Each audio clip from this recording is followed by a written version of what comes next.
வணக்கம். நம்ம LSRW, அதாவது லிஸ்னிங், ஸ்பீக்கிங், ரீடிங், ரைட்டிங், இந்த 4 ஸ்கில்ஸ் பற்றி பேசிகிட்டு இருந்தோம். இதில் லிஸ்னிங் ஸ்கில்ஸில் ஃபோக்கஸ் பண்ண நமக்கு எளிதாக பேச வரும். அதே மாதிரி ரீடிங் ஸ்கில்ஸில் ஃபோக்கஸ் பண்ண நல்லா எழுத்துப்பிழை இல்லாமல் எழுத வரும். அதுக்கு ஒரு எக்ஸாம்பிள் சொல்கிறேன்.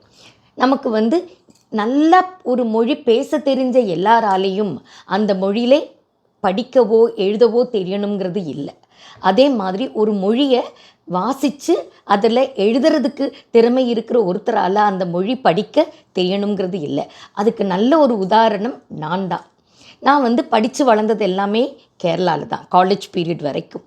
ஸோ அப்போது மதர் டங் தமிழ் இல்லைன்னா கூட கதை புத்தகங்கள் படிக்கிறதுக்காகவே எங்கள் பாட்டி கதை புத்தகங்கள் வாங்குவாங்க. ரத்னபாலா, அம்புலி மாமா அப்படின்னு கதை புத்தகங்கள் படிக்கிறதுக்காகவே நானாக எழுத்து கூட்டி படிக்க ஆரம்பித்தேன். இன்ஃபேக்ட் காலேஜ் பீரியடில் பொன்னியின் செல்வன் கூட படிச்சிருக்கேன். அதை நான் பெருமையாக சொல்கிறேன். ஆனால் என்னோடய தமிழ், அதாவது பேச்சு தமிழ் அப்படிங்கிறது ஒரு மலையாளம் கலந்த ஆக்சென்ட்டோடு இருந்தது.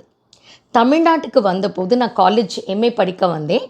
அப்போ எல்லாரும் என்னைய கிண்டல் பண்ணுவாங்க என்னோடய தமிழை கேட்டு. இந்த நாகர்கோவில் சைடில் ஒரு மலையாளம் கலந்து பேசுவாங்கள்ல, அப்படி தான் இருக்கும். உண்மையிலேயே தமிழ்நாட்டுக்கு வந்ததுக்கு அப்புறமா தான் நீங்கள் எல்லாம் பேசுகிறத கேட்டு தான் நான் தமிழ் நல்லா பேச கற்றுக்கிட்டேன்.